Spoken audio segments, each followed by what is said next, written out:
ભરૂચ જિલ્લાના જંબુસર નગરના નવીનગરી વિસ્તારના પૂરગ્રસ્તોને રાષ્ટ્રીય સ્વયંસેવક સંઘના કાર્યકર્તાઓ દ્વારા ફૂડ વિતરણ કરાયું.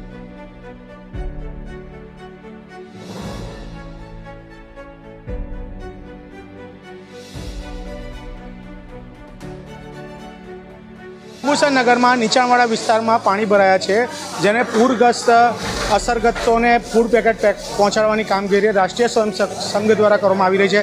આપ જે દ્રશ્ય નિહાળી રહ્યા છો કે ફૂડ પેકેટ તૈયાર થઈ રહ્યા છે. અંદાજિત 1000 જેટલા ફૂડ પેકેટો તૈયાર થઈ અને અસરગ્રસ્તો સુધી પહોંચાડવામાં આવશે. આપણી સાથે ભરતુહરીભાઈ જોડાયા છે. કેટલા ફૂડ પેકેટની વ્યવસ્થા કરવામાં આવી છે? લગભગ 1000 ફૂડ પેકેટની વ્યવસ્થા કરવામાં આવી છે. જંબુસરમાં વરસાદના કારણે જે પૂરગ્રસ્ત વિસ્તાર છે નવી નગરી, ત્યાં આગળ રાષ્ટ્રીય સ્વયંસેવક સંઘ દ્વારા પ્રેરિત રેવા સેવા સમન્વય સમિતિ દ્વારા લગભગ 1000 એટલે 250 પરિવારના ઘરે અમે આ ફૂડ પેકેટો બનાવીને વિતરણ કરવાનું કામ આજે અમે રાષ્ટ્રીય સ્વયંસેવક સંઘના સ્વયંસેવકોએ કર્યું છે. એમ ભરતુહરીભાઈએ કીધું છે કે 250 જેટલા પરિવારોને ફૂડ પેકેટ પહોંચાડવાની કામગીરી કરવામાં આવી રહી છે અને આ અસરગ્રસ્તોને પોતાના ત્યાં આગળ સ્થળ પર જઈ અને આ ફૂડ પેકેટનું વિતરણ કરવામાં આવશે. કેમેરામેન શિવપ્રસાદ જાંબુ સાથે જપન Shah, Jambusar.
Subscribe now and press the bell icon.